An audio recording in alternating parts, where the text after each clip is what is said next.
I thought that when I read the script that it was original. I thought it was absurd. I like things that are absurd. I found it hilarious and potentially terrifying. It's kind of a multi-genre movie, you know? A lot of people could say it's horror. It's definitely got some comedy elements. It's got action. It's a Pale Rider meets Killer Clowns from Outer Space. It's kind of a collision of different genres, from the ridiculous to the sublime, you might say. Where'd you say you're from? He doesn't really have a name. He's sort of a man with no name. But in the script, he's referred to as the janitor because he gets into a situation where he can't pay for his car, which has been damaged. A tow truck comes and gets him, and then they put him in a situation where he has to clean a kind of abandoned, and you might even say haunted, children's indoor playground. Unbeknownst to the janitor, a satanic cult has put their souls into these animatronic animals, and they like to feed on people. It was such an interesting, unique script. When I read it, I really thought this was a Western, especially with the character that Nick's playing, this character who never spoke. He is mysterious, he's an enigma. And so the idea of making the animatronics be the bad guys and Nick being the cowboy who rides into town and cleans up the town.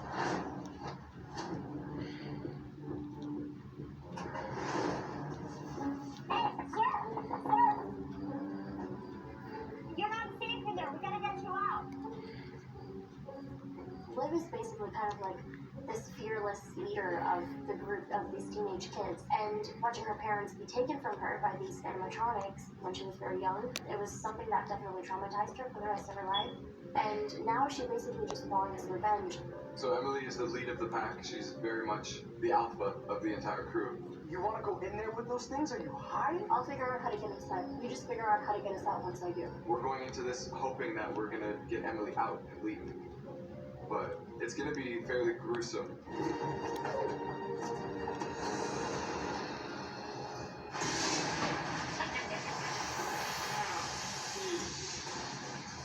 Nick prepared this part as well as if he had, 20 pages of dialogue to do every single day. I mean, he's got every look, every gesture, every thought of his character down. I don't think anybody else could have played this role but Nicolas Cage. Nobody. I think about some of the great performances from people who didn't use dialogue. Harpo Marx, Buster Keaton, Charles Bronson in Once Upon a Time in the West, some of the early Terminator movies. Or I'm thinking about my iguana. And it's all kind of rolling here and there, so we'll see which one comes out of the hat on which day. The challenge of this project was to create a whole world of characters that all had to look like they're part of the same show. Start them out as cute and then turn them into something menacing. We use foam fabrication for the majority of the creatures. We cut out the foam, we glue it together. It's hollow, so you can put stuff inside of it. Some of the characters are covered with fake fur and a liquid neoprene. The lines are fed into the hands. One controls the eyes and the other one controls the mouth. So when you're looking around or anything, you can just move the eyes and the mouth, and it's pretty simple. Jessica is great. She's Siren Sarah. Her head is done more traditionally. It's a foam latex mask. Actually, I have two faces that are used in the movie. This is my nice face, believe it or not. It's a little crazier, but we'll save that for later. We have one of each costume, so we're shooting linear and we're actually aging the costumes in real time. We had to take them from pristine to 20 years old, beaten up. We exposed metal underneath and scraped off some skin, and we had just distressed a lot of the fur. We added a lot of color to just make things look a lot older and worn out.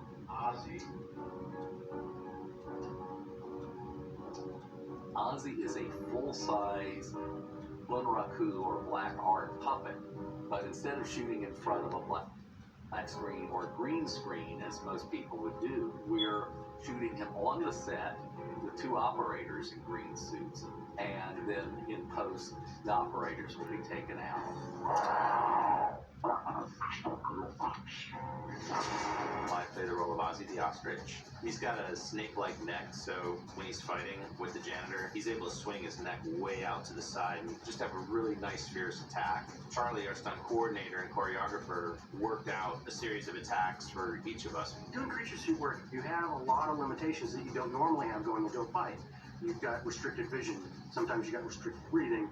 Plus, you're putting on anywhere from 20 to 80 pounds of excess weight, and it shifts your center of balance. If it's like a 30-pound head, now things that you would normally be able to do take a little more effort.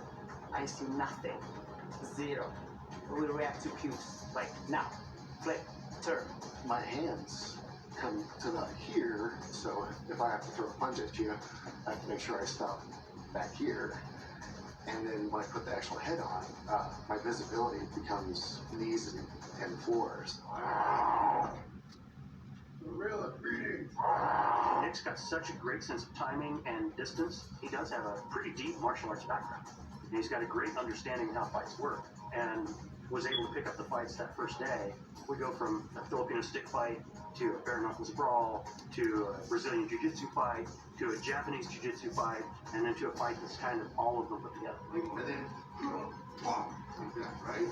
Kevin, I would say, is very enthusiastic. He's very vivacious, and this is a tremendous shoot. He's enjoying every minute of it, and it's infectious. He comes to set, and he's excited, and I like working with people like that.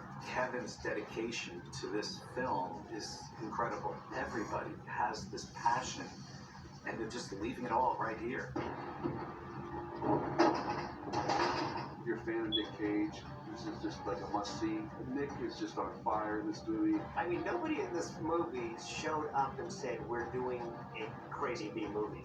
Everybody that is here is looking at this film the same way they would look as if they were doing Spotlight or Roma. You know what I mean? I mean, that's how I think you get something special, and that's what I think we have here. I want people to take away from it whatever they want to take away from it. I don't want it to be explained away. I do want them to be entertained. I want them to have fun.